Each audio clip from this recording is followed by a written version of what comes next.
Those who know me well know that the one person who has had the biggest impact on my journey towards the priesthood is my grandfather.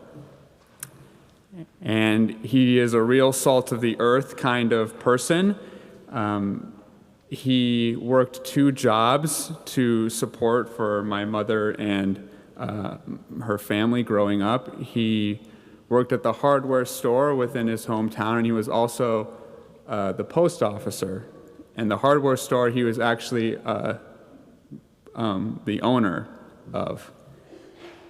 And he built his house himself with his brothers, and in the midst of all that, he was very much the handyman of the town. So he would wander around and tinker on people's houses, and everyone just knew that they could call him if they needed anything that needed fixing.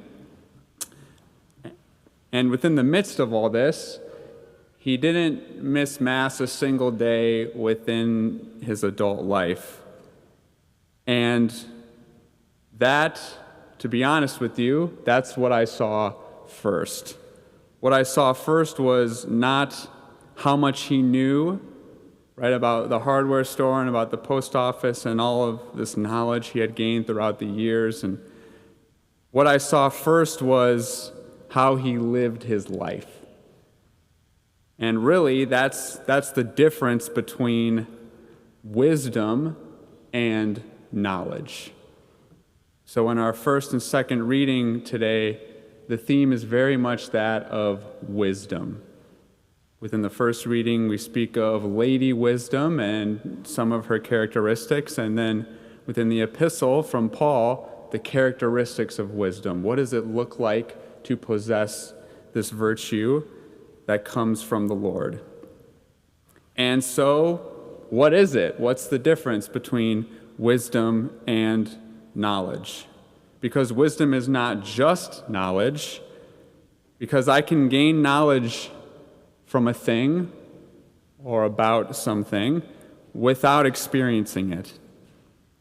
But wisdom is about lived experience. It comes from living a certain way and practicing the virtues repeatedly over a certain amount of time. And the beauty of the wise person, I'm sure we can all think of those people, right, like my grandfather within our own life, who are just these wise old sages that we turn to for advice whenever we're struggling, or just those people who have lived long enough where they've experienced all these different sorts of fruits of the world and the trials that the world can face, and they always just seem to have that little nugget of wisdom for us to bear. And the beauty of the wise person is not seeing how much they know, but it's watching how they live their life and being attracted to that behavior. There's something about what they have that we want. I remember my grandfather, so I would often work for him during the summers when I was in high school. And we would do certain amounts of manual labor throughout the house and within the front yard and within his shop. And he would often say to me, "Okay, Grant, we're gonna help the cemetery build this bench today, and so I need you to go up into my shop, and I want you to get a Phillips head." And I had no idea what a Phillips head was. And so I would go up into the shop, and I would just grab whatever I thought that the Phillips head was and take it back to him, because there was this part of me that just wanted to impress him, right? Wanted to bring him what he wanted. And so I would just bring him this tray of all these different sorts of nuggets and bolts and things, and then he would explain to me the difference between, okay, this is a Phillips head and this is a flat head, and this is where you made the mistake, and to correct it for next time.